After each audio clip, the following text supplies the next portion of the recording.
This is Mr. Swift 5 narrative presentation. First, we have Frederick Douglass, born a slave, escaped slavery at age 20.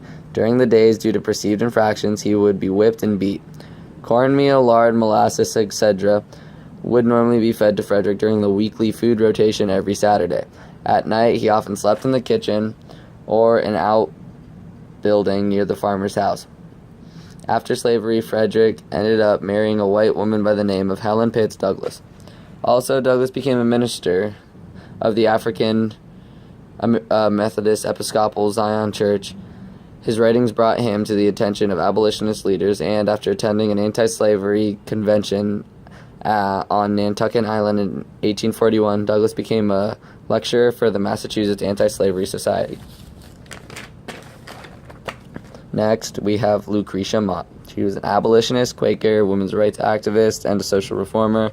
In July 19 through the 20th of 1848, Mott attended the Seneca Falls Convention. That day, she achieved many goals, one of them being to help write the Declaration of Sentiments. That day was no more than a normal day in her shoes. She was the second child of 8. Her parents' names were Anna Folger and Thomas Coffin, and she was later married to James Mott.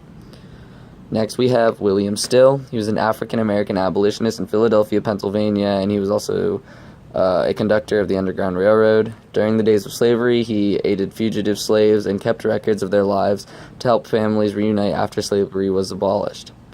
Struggles that he went through is or any of the slaves went through, is if they were caught, they were brought back to plantations, and they were abused harshly, normally not death, but sometimes death. He was the son of Charity and Levi Still. He had 2 other brothers and later had 2 sons. An accomplishment he had was he wrote an account of the Underground Railroad system and the expeditions of many reformers, titled the Underground Railroad Records. Fourth, we have Jonathan Walker. He was known as the man with the branded hand.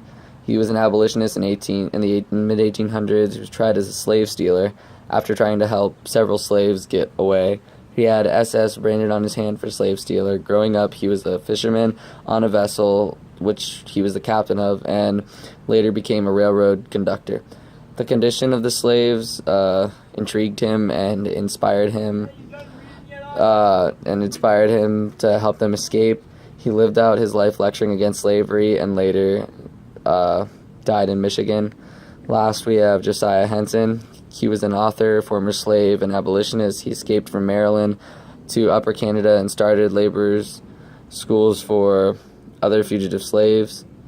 Later in life, he found a chunk of land and created a black settlement in Canada. He died of natural causes in Canada at 93.